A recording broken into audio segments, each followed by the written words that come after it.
Well, Amanda, let's open the phone lines now and hear from our callers. Wait, what are we doing here, Holly? Oh, wait, I forgot. Okay.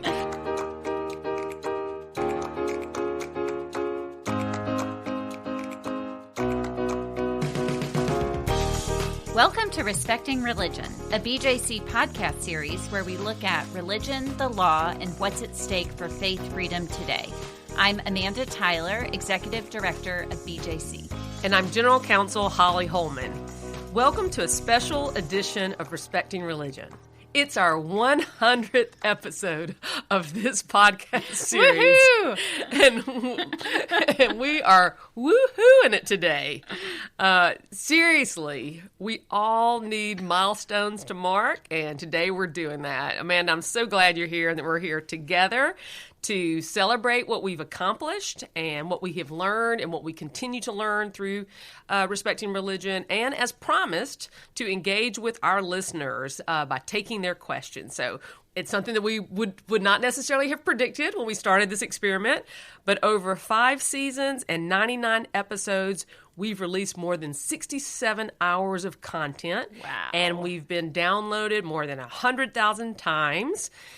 We've had 30,000 of those downloads just this year. Yeah, Holly, we are here together back where it all started in the BJC headquarters, recording our 100th episode, and it's a party. We're here to celebrate with each other and to celebrate with all of you, our listeners, and you're the reason that we do this week in, week out, and so we are so happy. And it does seem auspicious that as we sat down to record our 100th episode, we learned that we've been downloaded 100,000 times. Yeah. So why do we do this, Holly? Why did we say, our work was just not filling our time enough? Let's start a podcast series. Yeah, as I recall, I did ask that question. Why do we need to do this? Because we're really not the types to just say, everybody else is doing it, let's try it. And we did know that so many people wanted content accessible to them. And BJC has long produced great educational information. We've been involved in all kind of advocacy efforts. We communicate that through any means we can. We've been lucky to have great communication staff that help us do that.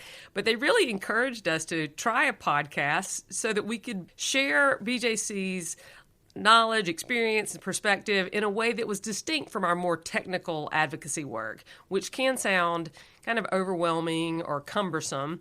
But we wanted to present it in a way that was more conversational and accessible to all of our friends and supporters and people who really want to understand more about faith freedom for all.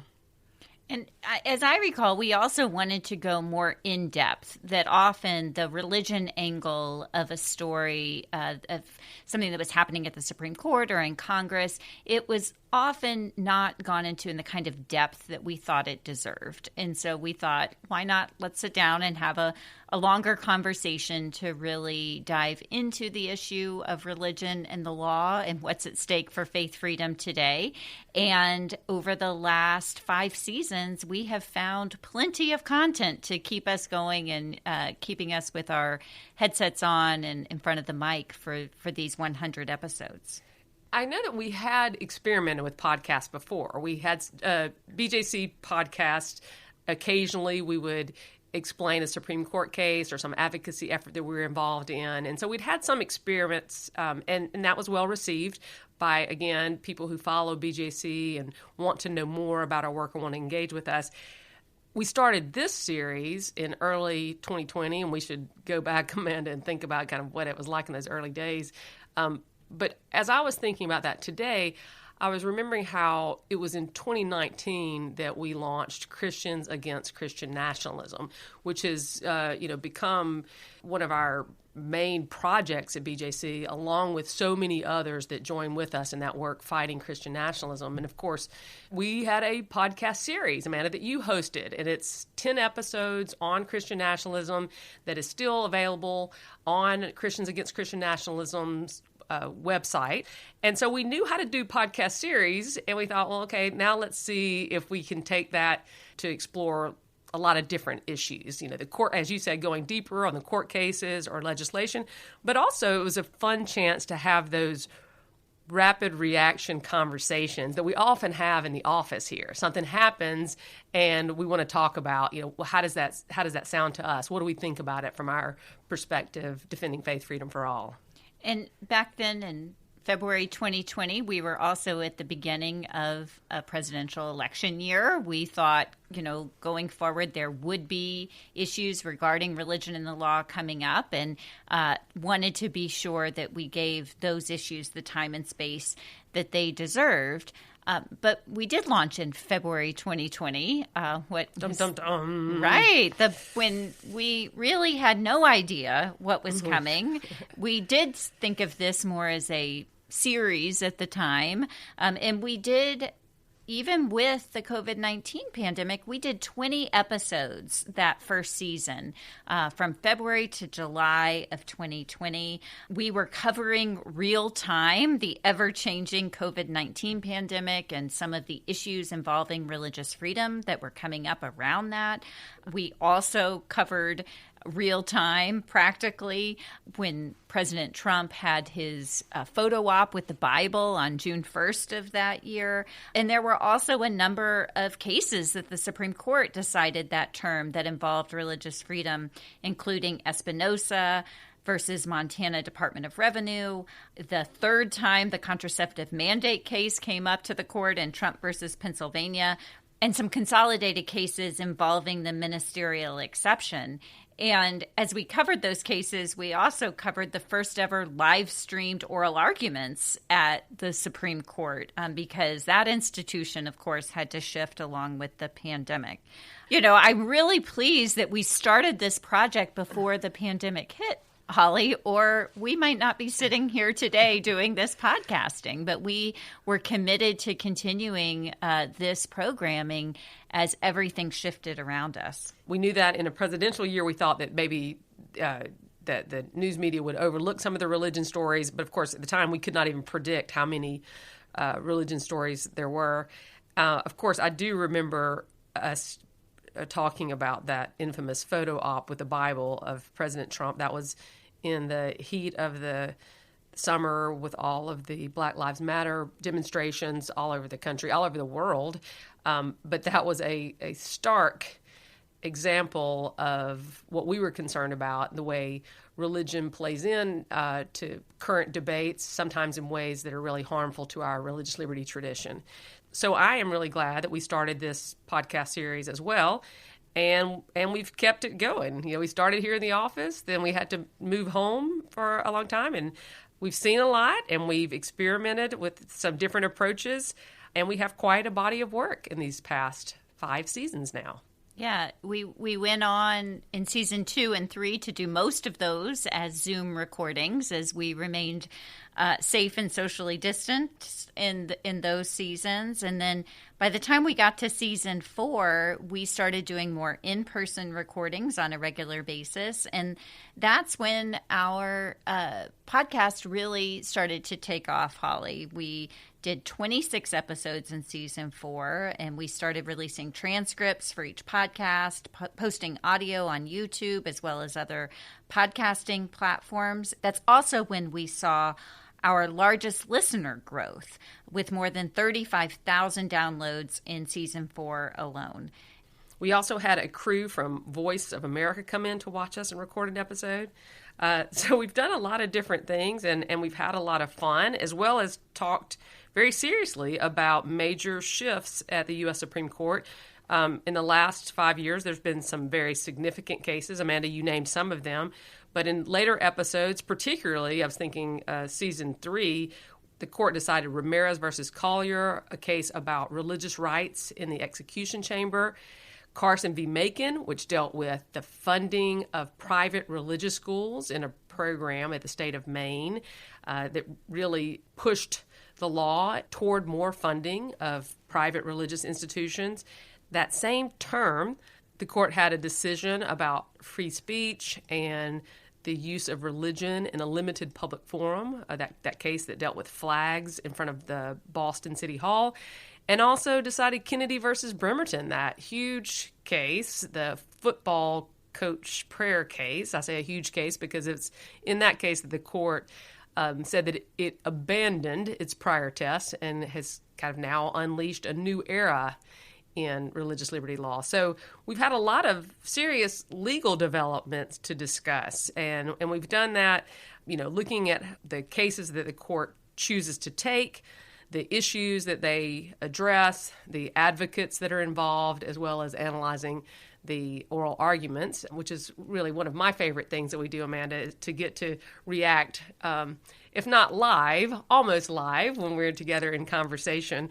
Yeah, it has been a busy few years at the U.S. Supreme Court, Holly. I also think about last term and last season when we analyzed and discussed the 303 Creative versus Elenis case and the Groff versus DeJoy case, two really important cases involving religion that the court considered. There have also been important changes in personnel at the court, and we've covered the confirmation hearings of Justices Amy Coney Barrett and Ketanji Brown Jackson over the past couple of years. But now in Season 5, there has been less activity comparatively at the U.S. Supreme Court when it comes to religion and the law cases. And so this season has been the season perhaps with the most variety of programming. We started this season with a live show in front of the BJC board, and we have also gone to the archives some this season, releasing speeches from Barbara Jordan and Coretta Scott King that hadn't been heard in more than 30 years. Yeah. We also had Rob Reiner on the show this year when he was in Washington for the first public screening of his documentary, God and Country. We also played audio of the Texas Tribune panel, Amanda, that you served on with Dr. Anthea Butler of University of Pennsylvania and Reverend Bart Barber of the Southern Baptist Convention, where you guys were together discussing your different perspectives on fighting Christian nationalism. And we had interviews, as you mentioned, Rob Reiner, but we also had our own Dr. Sabrina Dent, along with Dr. Anthony Penn from Rice University, as they discussed the changing religious landscape of Black America. We had Chris Crawford on, a friend of ours, to discuss the new Faith and Elections Playbook. We learned that this podcast really gives us an opportunity to hear from other voices as well as have our discussions. So it's been a full as well as fun season for us. Despite the seriousness of our topic, it's also enjoyable to get to talk to each other and to engage with different perspectives as we do this work to defend faith freedom for all. So, Holly, we've done 67 hours of podcasting, but spoiler alert, it's a lot more than 67 hours when we think about all the time that we spend thinking about the show, preparing for it, recording, and of course, our producer, Sherilyn Guy, spends editing to make it sound like something that you all might want to listen to in your ears week in, week out. Thinking back over these 100 episodes, Holly, and this 5 seasons that have made up this body of work so far, you have any favorites that come to mind, favorite episodes or things that stand out from our podcasting time together? As I said, I really do like responding to the court. That's fun. But I have to say, one of my favorite episodes was the live show we did at the end of season 3, which was reacting to the decision in Kennedy versus Bremerton. And that's probably because we were so close to that case. I had been following it for a long time. We, of course, know the litigants that were involved. We had done a lot of education around the case, not just on the specifics of what was happening in Bremerton, but about the relationship between religion and the responsibilities of public schools. We filed an amicus brief that was authored by Professor Doug Laycock and Professor Christopher Lund that we thought made an important contribution. And so we had a lot at stake and a lot of interest in this case. And then we did a live show, and we were at the Cooperative Baptist Fellowship's General Assembly with really good friends, people who are very dedicated to religious freedom in the historic Baptist tradition. And being in the room with them as we were explaining why this case was important and why parts of it were very upsetting was really gratifying. And I think that's because we know that things are not always as they seem. Of course, we support individual free speech and free exercise, including that of teachers. And yet we knew that this case, the way it was presented, had great danger of being misinterpreted in ways that would hurt students' rights.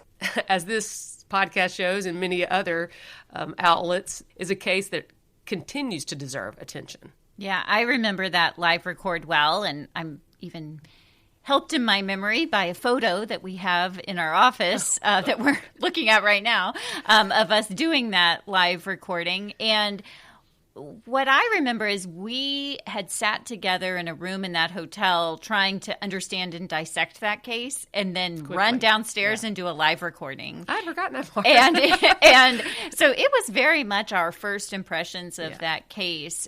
It was wonderful to see listeners, right? We don't get to see you all listeners every day, but to see you all react to what we had to say and to really be interested in the analysis of the case and to do that real time was indeed very special. And I think part of the energy that I felt was not just the energy from the live audience, but also the energy from being in person with you, Holly, because up until that point, we had been doing all remote recording after we went home for the pandemic, just 4 episodes into this podcast. And so to be back and to be able to feed off of our in-person energy just really made that particular episode stand out. Yeah.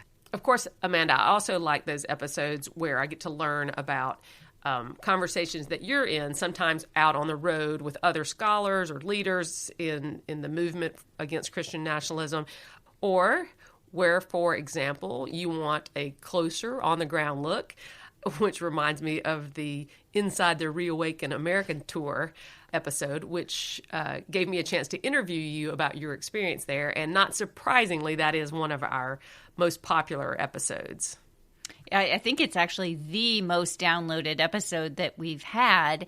And I appreciated the chance just to be able to offer reflections on that experience, which really has very much shaped my thinking about how Christian nationalism is spreading in certain circles, particularly as it overlaps with political campaigning of the former president.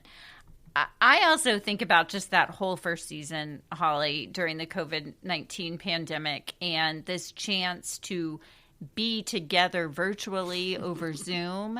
And also just to speak personally, at that time, I had a preschooler in the house and trying to balance what it meant to be a mother in that circumstance with leading an organization and being a podcast host and just all of the grace that you and Sherilyn showed me as we were trying to find places that were quiet enough for me to be able to record this podcast. And knowing, though, that I thought the content was really important for the moment. And I said earlier the photo op with the President Trump in front of the church. And I said June 1st because it really was like that moment is so seared in my memory because I, at the time, was living about a mile up the street from where that was happening. And later that night, I heard the helicopter circling over my neighborhood. Like, it was just so urgent to me. So to have a place to be able to talk and share those firsthand experiences that we were having with Christian nationalism in my neighborhood as it intersected with these protests at the time was, I think, important for me and I hope instructive, important for listeners as well.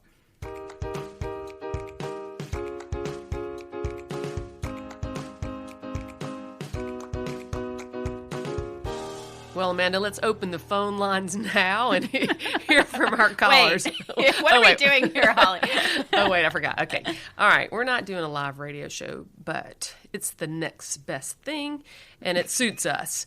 So we did solicit questions from our Respecting Religion listeners, and we appreciate that people wrote in. Yeah, so our first question comes from a listener named Danny, who raised several points about tax-exempt status for churches and religious organizations, and had a particular question about what happens when those organizations might still discriminate in hiring against women or LGBTQ individuals based on their religious doctrine. So, Holly, I thought we might talk a little bit about tax-exempt status and religious organizations and what are some of the common questions in general we get on this topic.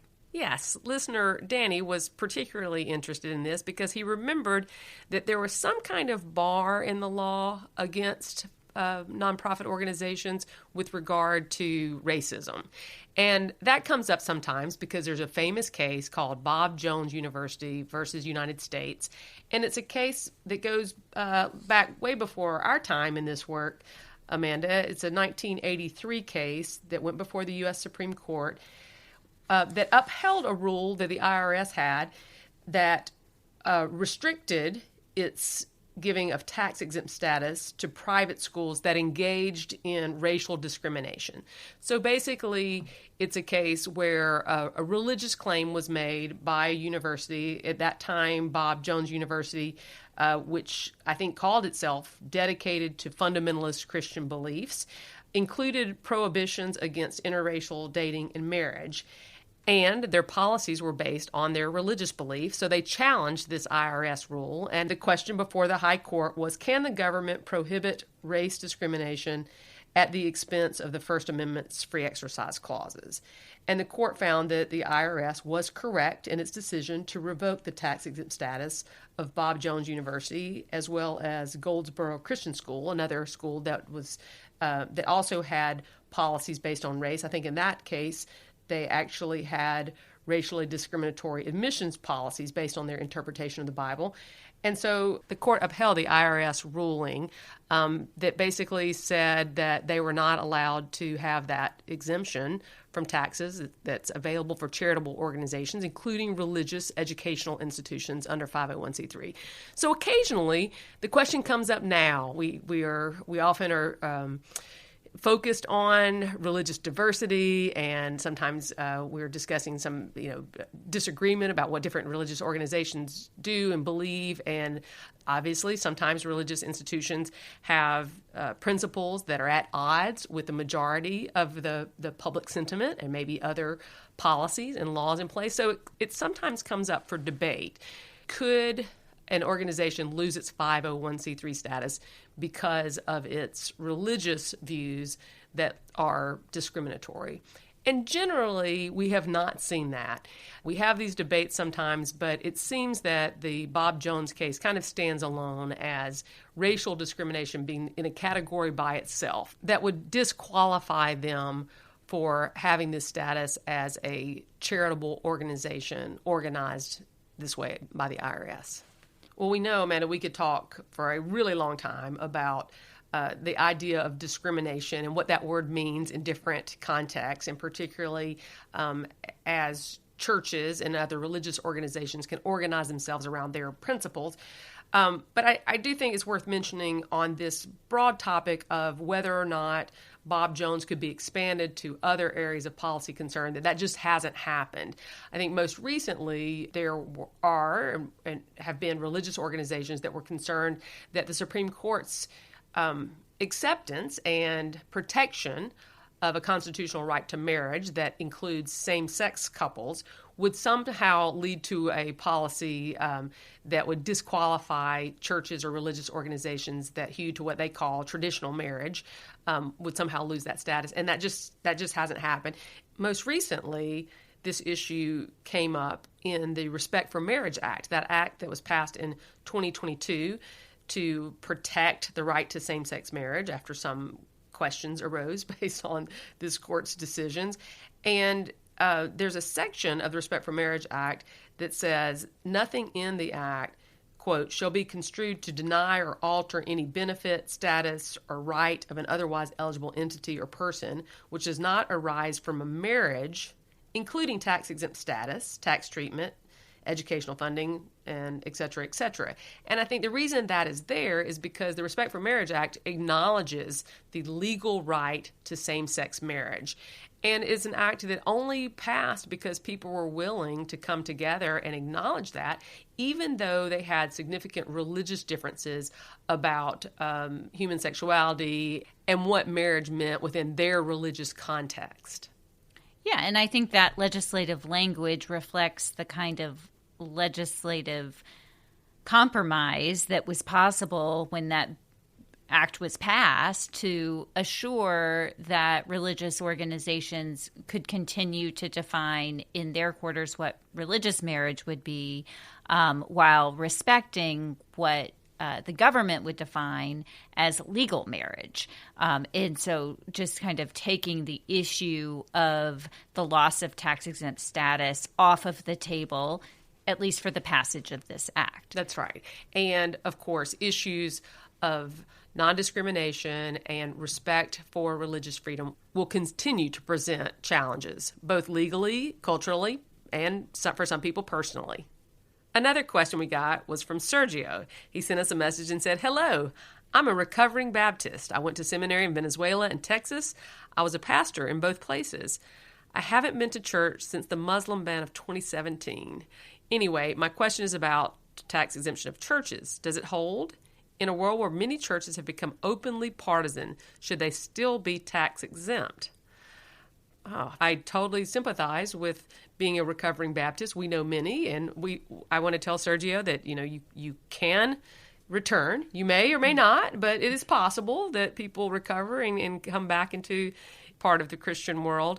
But understand that he might be struggling with a lot of what he's seen there. And again, interested in this tax-exempt question, Amanda, that gets more to something that we've talked about, and that is particular restrictions on 501c3s that become too involved in partisan matters or electoral campaigns. Yes, 501c3 being shorthand for that part of the tax code that gives most favored tax status to a subset of corporate organizations that operate for a variety of reasons: educational, scientific, charitable, and, in the case of churches and other houses of worship, religious reasons. So these 501c3 organizations are often defined by what they don't do. They don't accrue profits for the sake of shareholders. They don't spend a substantial part of their work doing direct lobbying. And they don't intervene in any activities that favor or oppose candidates for public office. And so that restriction applies across the board to religious and to non-religious nonprofit organizations. But Sergio's right that there has been quite a bit of criticism because there are some houses of worship that have or seem to have intervened in campaigns for or against a candidate for public office. And so we have talked in the past, Holly, on this podcast about this so-called Johnson Amendment, this particular provision that prohibits campaign intervention by nonprofits. And we've talked in some cases about under-enforcement by the Internal Revenue Service. But the fact that it has been under-enforced, I don't think alone provides any kind of argument for repeal of the Johnson Amendment, for repeal of this particular provision. I also think that churches and other nonprofits that are intervening in campaigns for public office should stop doing that, not just for tax-exempt reasons, but also for lots of just practical reasons. These rules against campaign intervention protect the integrity of nonprofit organizations and the entire sector. Our fear is that were these rules to be removed, that we would see tremendous pressure and a tremendous influx of campaign money flowing through the coffers of nonprofit organizations. I like that he added a bonus question, noting that as a foreign-born American, he admires the longevity and brevity of the U.S. Constitution. He says, however, it baffles me how it is regarded in the Founding Fathers as almost infallible. Yeah, I'm with you. He says, with a devotion that I would save only for the Bible. I don't even know exactly how to articulate my question, but it has to do with the idea that I see the kernel of Christian nationalism in that undue devotion to a document that is not divinely inspired. I mean, for me, Holly, that just sets us up as some to talk about our own views of the Constitution. I mean, I think, first of all, clearly it is not infallible in that we have seen it amended a number of times. Mm-hmm. And I think that that also makes an argument for a kind of constitutional interpretation that accounts for the Constitution as providing an outline of ideals, in some cases, ideals that have never been fully realized, that provides us a framework for applying it to our modern day circumstances.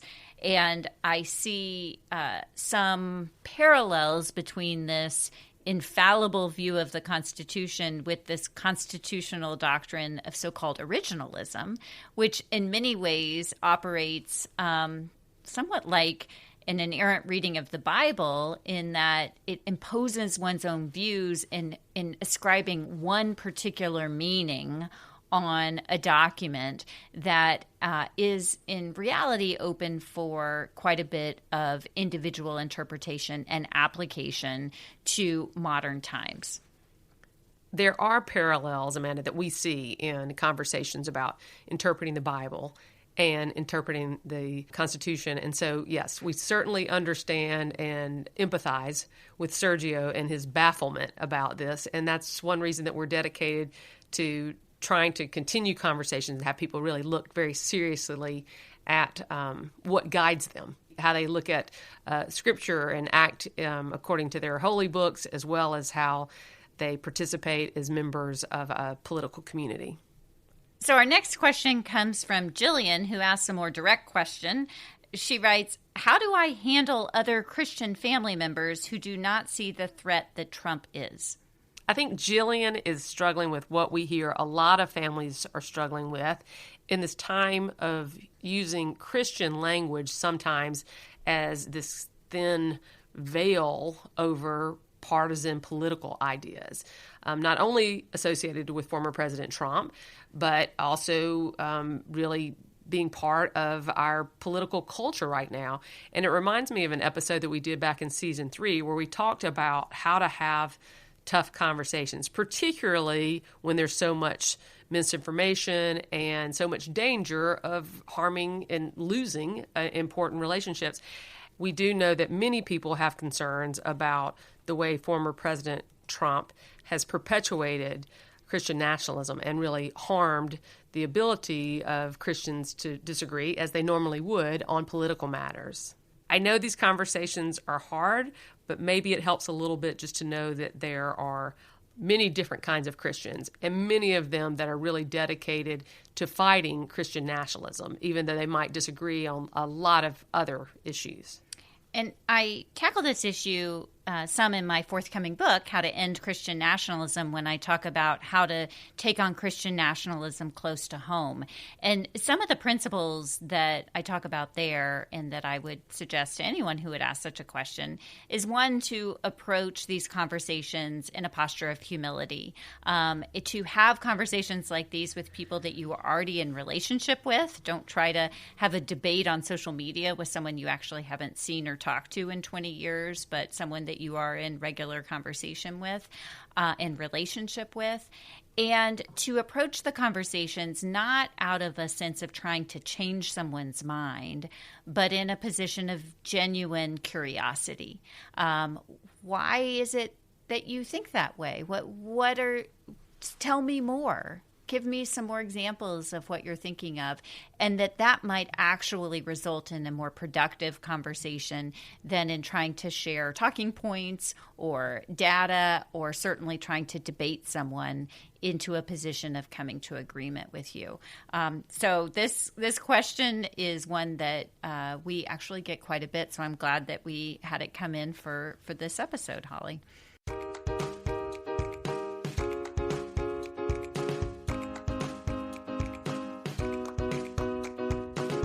Well, we also got some questions that were on the lighter side. A question from Cynthia asked what podcasts we listen to. We had mentioned, I think on an earlier podcast, Amanda, that we listen to other podcasts, legal podcasts, and she wanted to know if we would share some recommendations. Yeah, so Holly, we both listen to Strict Scrutiny regularly and compare notes on what we hear there. And then I have also recently been listening to the Prosecuting Donald Trump podcast. I've gotten to know Mary McCord, who is the That's a good one. co-host of that, because we testified before Congress together. So that has really been enlightening to follow those cases. And then I don't just listen to legal podcasts. I also am a regular listener of the Ezra Klein Show, long time listener, even before he was with the New York Times. And then one of my more fun podcasts, I have been doing quite a bit of running lately, and I like the Another Mother Runner podcast, where I hear about people like me who are mother runners. That sounds like a fun one. I think I probably run faster when I'm listening to prosecuting Donald Trump and sometimes the Ezra Klein Show, taking on very serious issues that face our country. But I agree that both of those do it very well, very thoughtfully, and I always learn a lot. I'm also a big fan of Amicus, another important legal podcast. And for my fun or relaxing time, I like to listen to 10% Happier with Dan Harris. It's one of my favorite podcasts. If nothing else, you got to love that name, because we would all be better off if we could just be 10% happier at least. It's a good goal. Another fun question we got was, what made you initially want to be an intern at BJC back in the day? So this must be a listener who knows us quite well. Amanda knows that both of us worked here in our younger years before our current careers. I was actually introduced to BJC and the idea of an internship by someone who was a BJC staff member back in the 1960s, someone who was a member of my church. And when I came up to Washington, D.C. to go to college at Georgetown University, brought me to the offices where we're sitting right now and said, wow, you need to know them, they need to know you. So that is what got me interested in the work. And as soon as I learned about what the work that BJC did, I knew I wanted to be a part of it. Yeah, and for me, I had finished undergraduate school at Wake Forest with a degree in political science, or politics as they called it at the time, and I knew I had an interest in law and policy, but was not yet heading to law school, and so I was looking for different internships to expand my knowledge of what lawyers do and how they work in society. And someone at my home church in Jackson, Mississippi, told me about the internship at BJC. By the way, that's an internship program that continues today. So if you or someone you know is interested, go to our website at bjconline.org/internships. Holly, next question. Who is your favorite Supreme Court justice? I have to go with Elena Kagan on that one. And I just love her clear writing. I like her kind of droll sense of humor that you get to see every once in a while, her sharp way of engaging with advocates. I had the opportunity to meet her one time, too, and she didn't disappoint. She just had a very nice, professional, serious way about her, but was very polite and kind as well. What about you, Amanda? Who's your favorite? Okay, so I'm going to cheat a little. I'm going to do one from all time and one on the current court. So all time, I would say Justice Brennan, and that's because back when I was an undergraduate, I wrote a paper on Justice Brennan and his church-state jurisprudence, and so I learned quite a bit about him personally, and I just remember that and thinking just how captured I was by what a religious person he was personally, and the way that he brought that and a separationist mentality into his writings. But on the current court, I would say Justice Jackson is quickly becoming my favorite justice. I love listening to her at oral argument. I think she asks such probing and clear questions, and comes across as genuinely curious about the answers that people are giving. And so I think she's distinguishing herself as an excellent justice, even in her short tenure so far on the court. Another fun question we got was, if you weren't working at BJC, what would you be doing?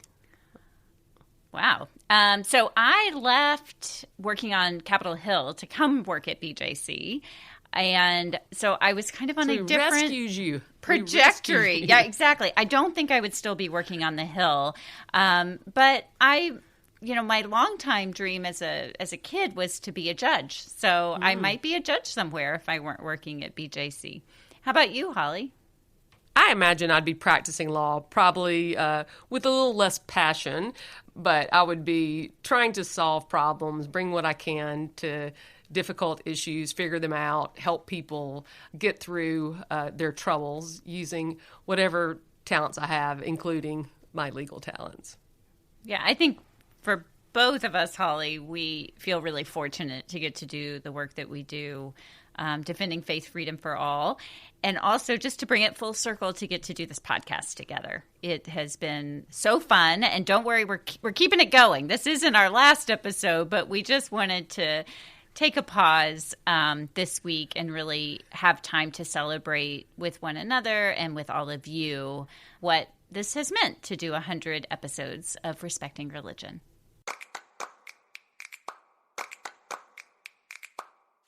And that brings us to the close of this episode of Respecting Religion. Thanks for joining us for this show and so many others. For more information on what we discussed, visit our website at respectingreligion.org for show notes and transcripts. Respecting Religion is produced by Cheryl and Guy with editorial assistance from Guthrie Graves Fitzsimmons. Learn more about our work at BJC Defending Faith Freedom for All by visiting our website at bjconline.org. And we'd love to hear from you. You can send both of us an email by writing to respectingreligion@bjconline.org. We're also on social media at BJC on the Hill, and you can follow me on X, which used to be called Twitter, at Amanda Tyler BJC. And if you enjoyed this show, share it with others. Take a moment to leave us a review or a 5-star rating to help more people find us. We also want to thank you for supporting this podcast. You can donate to these conversations by visiting the link in our show notes. Join us on Thursdays for new conversations respecting religion.